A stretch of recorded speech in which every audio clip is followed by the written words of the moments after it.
what's going on, everyone? Welcome back to the channel. My name's Viollent. Today, of course, I'm going to be talking about a topic that some of you might be able to relate to, and that's why Modern Warfare 2 Remastered does not impress me. It doesn't. So if you go on to enjoy today's conversation, be sure to drop a like on this video and subscribe. Let me know in the comment section if you're new, and if at any point in time you want to add more to this conversation, hit me up over on Twitter at GRIZZ Viollent. It's the best place to keep talking zombies and multiplayer.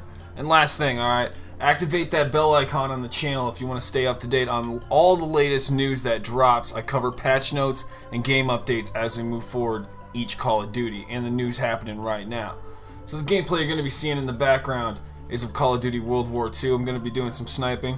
I'm working on getting chrome camo for my weapons, alright? I just finished my assault rifles. I have finished my submachine guns. I'm working on my second LMG, and I got 2 snipers done, and my 1911 done. So, really good progress along the way.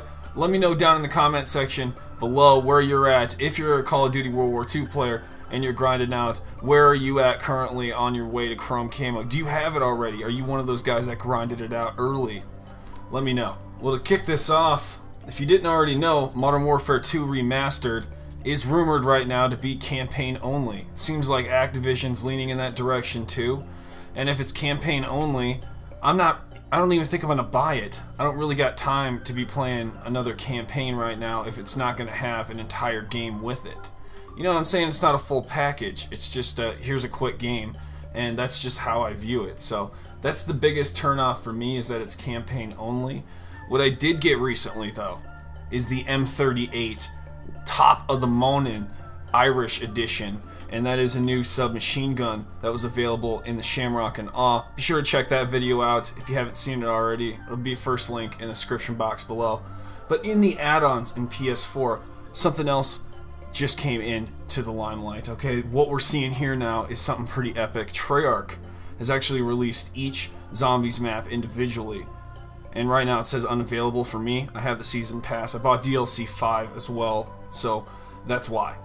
You might see this as an $8 map piece, which means these are priced way higher than all of the multiplayer maps. But what this is leaning towards, guys, what this is leaning towards is episodic content from Treyarch. I think this is setting a new platform for the future.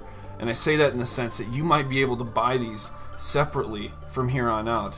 Whereas we just got Dries and Drac, everyone beats the Easter egg, the hype's dead, right? Maybe a month later, we get the next map.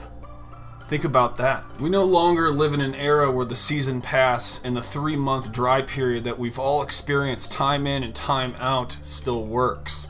We live in a new era where we need updates constantly to keep us refreshed and involved and invested into the game that we're playing. And also, when we're that invested and we love what we're doing and what we're actually purchasing, more money is spent. So other games have become very successful. Prime example is actually Fortnite and PUBG. Moving over to the zombie section of Black Ops 3, I want to show you guys the progress of where we're at right now in the Gobblegum Challenge.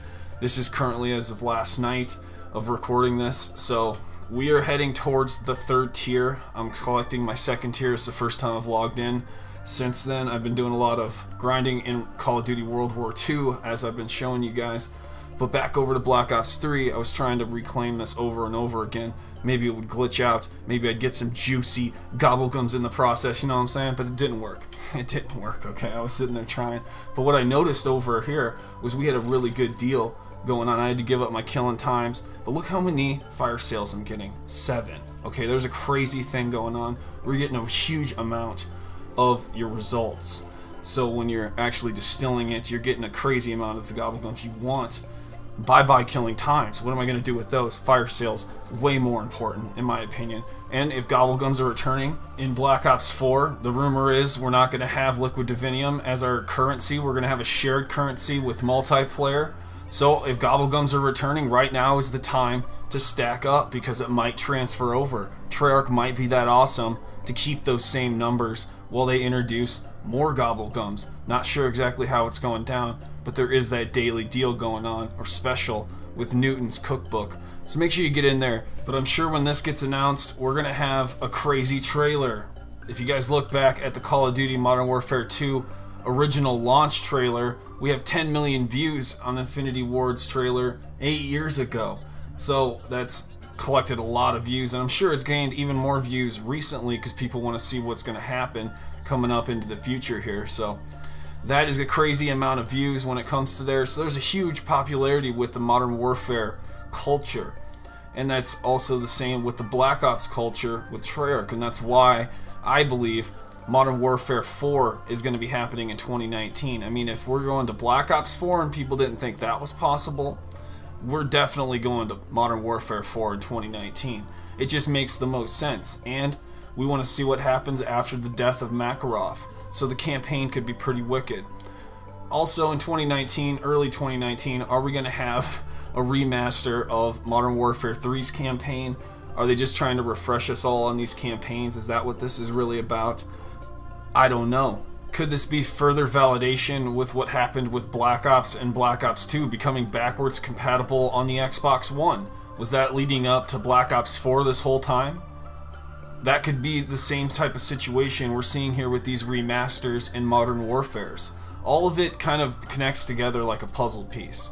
If we could spot it early enough, we can get ahead of it. But I really do am leaning towards Modern Warfare 4 being a strong possibility for Call of Duty 2019. That's where my head's at currently. You guys let me know where you're sitting.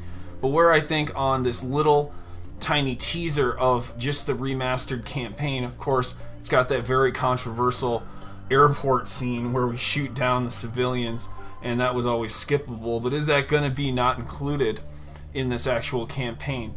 I think they're going to skip over it just so they don't run into any problems, but nostalgic wise, that ruins it for my opinion. It needs to be a full remaster, and it needs to be just naughty in my opinion. If it's not naughty, I'm sorry, it's not going to be worth the $25 that I'm going to put in there. I need a very naughty experience, but I'm going to need to read some reviews before I invest in this, because this isn't just a sale for me. I need something bigger, and if this is just a solo experience, of course, we need co-op. Co-op is huge, man. That's for any selling game, in my opinion. I need to be able to play with my friends in it, and if that's not possible, then why am I here? The situation that we're in right now is Call of Duty versus Battle Royale, and that includes Fortnite and PUBG. I create them in the same type of category because their player bases are huge, massive. Of course, Fortnite is at the top of their game right now, and they have the highest player base. But Call of Duty is going against a freaking juggernaut when it comes to their multiplayer. So Black Ops 4 is of course competing on a much bigger level than just Red Dead Redemption 2. Of course, that's the scare factor with the release date, Call of Duty changing it to October. Here's the thing, Red Dead Redemption 2 might also introduce Battle Royale, so it's really a big game of who's going to have the better online experience. And that means co-op. So that's the biggest reason, and the biggest turnoff for me is that we're not going to have Modern Warfare 2 Remastered with an online multiplayer experience. If that was available, I would expect some sort of beta to be occurring for Battle Royale there. Didn't you guys all expect that maybe to occur? If they were going to make an online experience, why wouldn't they test out the various early version that they have of Battle Royale and just see if we can handle it with a maximum maybe of 18 players? That's just where my head's at. I think it would have been a great opportunity, and it is a missed opportunity in my opinion. So I'm really leaning towards this not really impressing me. I hope you guys did enjoy this new type of report that I'm bringing to the channel, where I just do some sort of real talk on the current situation that we're in. You guys seem to like those types of videos, so I'm going to keep those up. So make sure you activate that bell icon. That's very important when you come to subscribe, because you can subscribe and see maybe one of my videos, but not all of them might show up in your feed. If you activate the bell icon, you'll definitely get all the conversations that I have as we move season pass to season pass. We got a lot to talk about coming into the future here of 2018, and a lot more is on the horizon. So set the sail, we're gonna get there. I'll see you in the next video, guys. Viollent out.